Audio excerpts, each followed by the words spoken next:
Christmas ഇങ്ങനെ എല്ലാവരും ആഘോഷമാക്കി അടിച്ചു പൊളിച്ചുകൊണ്ടിരിക്കുകയാണ്. ആ ആഘോഷങ്ങളിൽ മറ്റുള്ളവരുടെ സന്തോഷത്തോടൊപ്പം ചേരാൻ കുറച്ച് കൂട്ടുകാർ നമുക്കൊപ്പമുണ്ട്. Adimali SNDP vocational higher secondary സ്കൂളിലെ NSS യൂണിറ്റിലുള്ള അംഗങ്ങളാണ്. ഈ മേഖലയിൽ, അടിമാലി മേഖലയിൽ ഏറ്റവും കൂടുതൽ സന്നദ്ധ സേവന പ്രവർത്തനങ്ങൾക്ക് ഇവർ നേതൃത്വം നൽകുന്നു എന്നുള്ളതാണ്. അവർ ഈ ക്രിസ്മസ് ദിനത്തിലും വീടുകളിലേക്കൊന്നും പോകാതെ ക്യാമ്പിൽ നിന്നുകൊണ്ട് കുറച്ച് കൂട്ടുകാരെ നേരിട്ട് കണ്ട് അവർക്ക് കേക്ക് കൊടുക്കാൻ വേണ്ടി വന്നിരിക്കുകയാണ് അല്ലേ? അത് BRCയുടെ കീഴിൽ പാലിയേറ്റീവ് യൂണിറ്റിൻ്റെ കീഴിൽ ഇങ്ങനെ കിടപ്പിലായ രോഗികളെ സഹായിക്കുക എന്ന ഒരു ഉദ്ദേശത്തോടു കൂടിയാണ് ഞങ്ങൾ ഈ വർഷം ക്രിസ്മസിനോടനുബന്ധിച്ച് കേക്ക് ചലഞ്ച് നടത്തുന്നത്. അപ്പോൾ അത് ഞങ്ങൾക്ക് മനോഹരമായി ചെയ്തു തീർക്കാൻ സാധിച്ചു.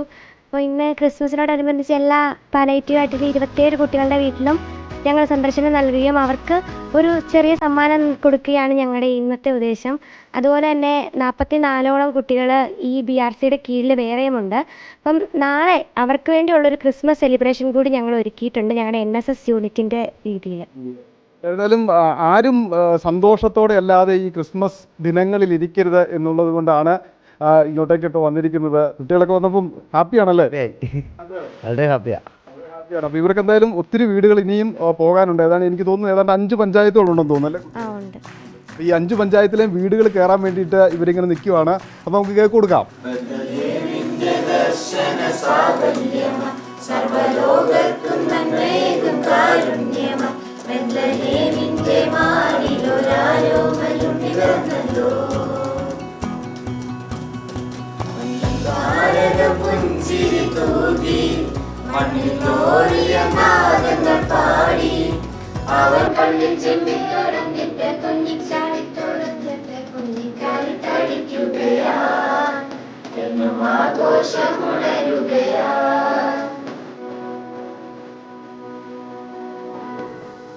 എന്തായാലും ഇവരുടെ പ്രവർത്തനങ്ങൾ തുടർന്നും ഈ നാടിന് അഭിമാനകരമായി തന്നെ മുൻപോട്ട് പോകട്ടെ എന്ന് ആശംസിക്കുന്നു. വീഡിയോ ജേർണലിസ്റ്റ് ടോബിൻ പുത്തുമടത്തിനൊപ്പം റിപ്പോർട്ടർ സന്ദീപ് രാജാക്കാർ, റിപ്പോർട്ടർ ഇടുക്കി.